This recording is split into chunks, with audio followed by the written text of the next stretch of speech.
Hello hello hello hello hello first of all तो I love you all અને second of all I love you too યાર complete ધોરણ 10 એનું chapter ગયું sweet તો કે એનું ચેપ્ટર નંબર વિજ્ઞાનનું ચેપ્ટર 2 એમાં મોસ્ટ ટાઈમ બી દાખલા ઓલા ક્વેશ્ચન હોય વિજ્ઞાનમાં તો દાખલા ન હોય યાર ઓકે સ્વીટી એમાં 2 માર્કમાં આપણે ધીરે ધીરે ગહાવી કમ્પ્લીટ સ્વીટ એમાં ક્વેશ્ચન બીજો હોય કયું ચેપ્ટર તો કે ચેપ્ટર નંબર 2 એમાં 2 માર્ક્સના ક્વેશ્ચન આપણે કરીએ છીએ એમાં પહેલો ક્વેશ્ચન કર્યો હવે બીજો કમ્પ્લીટ સ્વીટ શું હોય ક્વેશ્ચન મને ખબર નથી કમ્પ્લીટ સ્વીટ ખાસ ધ્યાન રાખશું ઓકે હવે હું વેચો શા માટે તાંબા અને પિત્તળના વાસણોને દહીં કે ખાટા પદાર્થો ન રાખવા જોઈએ કે તાંબાનું વાસણ હોય કે પિત્તળનું વાસણ હોય તો એમાં દહીં કેમ ન નાખવું જોઈએ કે ખાટા પદાર્થો કેમ ન રાખવા જોઈએ એ સમજવાનું છે તો ટુ કોન ટચ અને મોસ્ટ ટાઈમ પી દાખલો ઓકે સ્વીડે તાંબાનું પદાર્થ તાંબાનું વાસણ હોય કે પિત્તળનું વાસણ હોય એમાં શું નહીં કરવાનું સ્વીડર તો કે એમાં દહીં કે ખાટા પદાર્થો ન રાખવા જોઈએ એનું કારણ સમજાવવાનું હોય સમજાઈ ગયું સ્વીડી આવો ક્વેશ્ચન છે તો કે તાંબુ કે પિત્તળ એને દહીં કે ખાટા પદાર્થોમાં એને નહીં એમાં કમ્પ્લીટ તાંબા કે પિત્તળના વાસણોમાં દહીં કે ખાટા પદાર્થો ન ઉમેરવા જોઈએ એની પાછળનું કારણ બહુ મોટું આપણે સમજવાનું શું પણ એ પેલા આપણે ઓનલાઈન શા માટે આવ્યા સ્વીટર તો કે 50 રૂપિયામાં મેથ્સ મળે 50 રૂપિયામાં સાયન્સ મળે 50 રૂપિયામાં સોશિયલ સાયન્સ મળે અને 50 રૂપિયામાં ઇંગ્લિશ મળે ટૂંકમાં 200 રૂપિયામાં આ 4 સબ્જેક્ટનો કોમ્બો મળે ને સ્વીટી એના હાટું થઈને જ ઓનલાઈન આવી ઓકે સ્વીટા કે 10મા ધોરણનું હોય કે 9માનું હોય કે જી ધોરણ કયો હોય બધો કોર્સ કેટલા તો કે 200 રૂપિયા પર મંથમાં મળવો જોઈએ કમ્પ્લીટ સ્વીટા આનાથી વધારે મારા ખ્યાલ મુજબ જરૂર ન પડે કોઈ પણ જેનું ઠીકઠાક ઓનલાઈન હાલતું હોય ને કમ્પ્લીટ સ્વીટા શું હોય ક્વેશ્ચન હવે જો ખાસ યાદ રાખશું કે વિજ્ઞાન કેટલાનો હોય તો કે 100 માંથી 100 નો સબ્જેક્ટ છે અને જવાનું કેટલા માટે તો કે સ્વીટાર 100 માટે જ જવાનું એમાં કઈ હાલશે અને ઈ પેલા બોર નથી થવાનું આપણા શરીરના મહત્વના જેટલા અંગો હોય જેમ કે આંખ નાક કાન આ 4 અંગો ખુલી જવાની ઓકે સ્વીટી ખાસ ધ્યાન રાખશું શા માટે તાંબા અને પિત્તળના વાસણોમાં દહીં કે ખાટા પદાર્થો ન રાખવા એવો ક્વેશ્ચન છે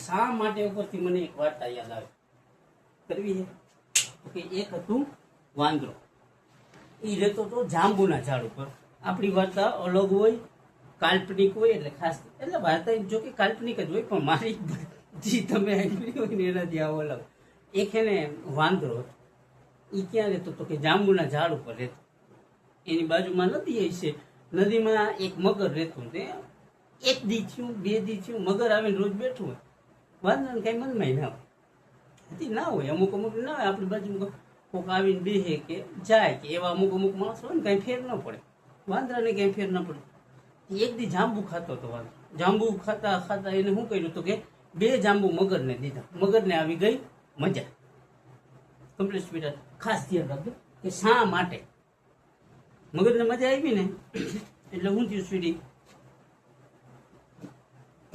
મગર તો હવે રોજ આવવા માંડ્યો ને એટલે શું કર્યું તો કે વાંદરો રોજ જાંબુ દેવા માંડ્યો મગર રોજ આવવા માંડ્યો જાંબુ દેવા માંડ્યો જાંબુ દેવા માંડ્યો આવું થોડાક દી આવ્યું અને એક દી વિચાર આવ્યો મગરને કે લાવ ને 2-4 ઘરે લેતો જાઉં હા મગજની કંટાળો લેવડાવ્યો એમ કમ્પ્લીટ તમને નથી આવતો ને એ શું થયું મગર લેતી ગઈ શું કર્યું તો 2-4-5 જાંબુ એની વાઈફ હાટું લેતો ગયો અને એને શું કર્યું તો કે એની વાઈફને એ જાંબુ ખવડાય કમ્પ્લીટ સ્પીડ હવે જરીક આગળ આવી પછી કમ્પ્લીટ એ શા માટે તાંબા કે પિત્તળના વાસણોમાં દહીં તેમજ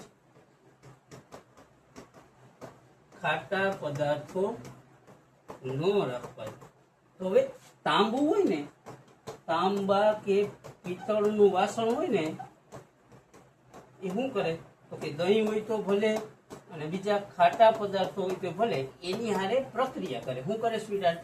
પ્રક્રિયા કરે. હવે તાંબુ અને ખાટી વસ્તુ અથવા તાંબુ અને દહીં, તાંબુ અને પિત્તળ ને દહીં કે પિત્તળ ને ખાટી વસ્તુ, આ બંને વચ્ચે રિએક્શન થાય ને તો એ રિએક્શન નું પરિણામ માઠું હોય છે. ટૂંકમાં તાંબા અને પિત્તળ, આમાં દહીં નાખો કે પછી કોઈ ખાટો પદાર્થ નાખો તો શું થાય? તો કે તાંબા અને દહીં નાખો તો તાંબા અને દહીં વચ્ચે પ્રક્રિયા થાય પણ રિએક્શન આકરી થાય, આકરામાં.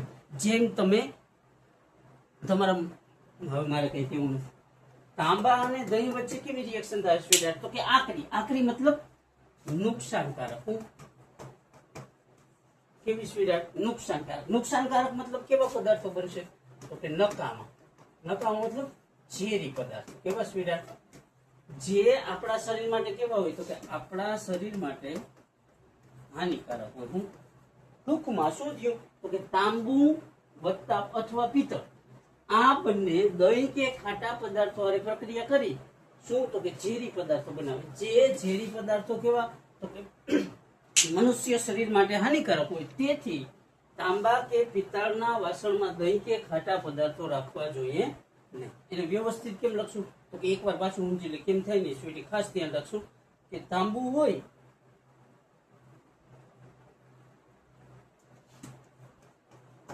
તાંબુ કે પિત્તળ. હવે આમાં શું કરશું સ્વીટહાર્ટ? તો કે આમાં ખાટા પદાર્થો અથવા દહીં ભરશી તો આ બંને વચ્ચે શું થાય સ્વીટહાર્ટ? રિએક્શન થાય. હું પ્રક્રિયા થાય. અને પ્રક્રિયાના અંતે શું બનશે? તો કે ઝેરી પદાર્થ બનશે. ઝેરી પદાર્થ જેવો બનશે જે આપણા શરીર માટે કેવો હોય? તો કે મનુષ્ય શરીર માટે હાનિકારક હોય. તો કે આપણા શરીર માટે હાનિકારક હોય એટલે તાંબા કે પિત્તળના વાસણમાં ખાટા પદાર્થો કે દહીં ઉમેરવા જોઈએ. હવે ખાસ ધ્યાન રાખશું, લખી નાખીએ એકવાર કે તાંબા કે પિત્તળના વાસણોને, તાંબા કે પિત્તળના વાસણમાં દહીં કે ખાટા પદાર્થો રાખવાથી તાંબા કે પિત્તળ સાથે શું કરશે? સાથે તે પ્રક્રિયા કરે છે. અને કેવા? અને ઝેરી પદાર્થો બનાવે છે જે મનુષ્ય શરીર માટે કેવા હોય સ્વીટહાર્ટ? તો કે મનુષ્ય માટે હાનિકારક હોય છે. તેથી તાંબા કે પિત્તળના વાસણમાં શું? તો કે ખાટા પદાર્થો કે દહીં ઉમેરવું જોઈએ નહીં. ખાસ ધ્યાન રાખશું એકવાર સ્વીટહાર્ટ. આંખ, નાક, કાન આ ચારે ચાર ખુલી જવું જોઈએ. કે તાંબા, અરે આ તો ઓલું કયું ને, આમાં ના મજા. આને તાંબા કે પિત્તળના વાસણમાં દહીં કે ખાટા પદાર્થો ઉમેરી તો શું થાય? રાખવાથી તાંબા કે પિત્તળ સાથે તે શું કરશે? તો કે તે રાસાયણિક પ્રક્રિયા કરે છે. અને પ્રક્રિયાના અંતે શું કરશે સ્વીટહાર્ટ? તો કે ઝેરી પદાર્થો બનાવે છે જે મનુષ્ય શરીર માટે કેવા છે? તો કે હાનિકારક. તેથી તાંબા કે પિત્તળના વાસણમાં શું કરવું ના જોઈએ? તો કે ખાટા પદાર્થો કે દહીં રાખવા જોઈએ નહીં. ટૂંકમાં આપણા સ્વાસ્થ્ય માટે, કેના માટે સ્વીટહાર્ટ? તો કે આપણા સ્વાસ્થ્ય માટે તાંબા કે પિત્તળના વાસણમાં દહીં કે ખાટા પદાર્થો ઉમેરવાથી તાંબા કે પિત્તળના વાસણ સાથે તે પદાર્થો પ્રક્રિયા કરે. પ્રક્રિયાના અંતે શું બનશે? તો કે ઝેરી પદાર્થો બને જે આપણા મનુષ્ય શરીર માટે હાનિકારક હોય. તેથી તાંબા કે પિત્તળના વાસણમાં શું ન કરવું જોઈએ? તો કે દહીં કે તેમજ ખાટા પદાર્થો રાખવા ન જોઈએ. ઓકે સ્વીટહાર્ટ, આ ક્વેશ્ચન મોસ્ટ ટાઈમ ત્રણ એક્ઝામ માટે. ઓકે સ્વીટહાર્ટ, ખાસ ધ્યાન રાખશું. અને મહત્વનો ક્વેશ્ચન 2 માર્કમાં આટલો લખો એટલે પૂરા માર્ક આવે. ઈઝી પીઝી અને સ્મૂથ લાગે. ઓકે, ત્યાર પછી આપણે હવે આગલા પાઠમાં વાંદરાવાળી વાર્તા લઈ લે. ઓકે સ્વીટહાર્ટ, શું થયું? તો કે મગર છે હું શું કર્યું સ્વીટહાર્ટ, તો કે જે 2, 5 કે 10 જાંબુ એની વાઈફ હાટું લેતો. અહીંયા સુધી રાખી દે હવે સ્ટોપ. અહીંયા સુધી રહી આવો અને મસ્ત પ્રશ્ન આવડી ગયો તો આઈ લવ યુ, અને ના આવડ્યો હોય ને સ્વીટહાર્ટ, તો એની સંપૂર્ણ જવાબદારી તમારી છે. ધ્યાન ન દીધું હોય ને એટલે ના યાર સ્વીટહાર્ટ, તમારું ધ્યાન હોય, તમે ફોકસમાં હો, તમે શીખવાના ઈરાદા સાથે જ આમાં જોતા હો ને છતાંય ના આવડ્યું સ્વીટહાર્ટ, તો એની સંપૂર્ણ જવાબદારી મારી પર. તો આઈ એમ સોરી બાપ, હું તમારા લેવલે આવીને તમને ન આપી શકું એના હાટું આઈ એમ સોરી. અને અહીંયા સુધી રહ્યા આવડી ગયું હોય કે ન આવડ્યું હોય, આઈ લવ યુ.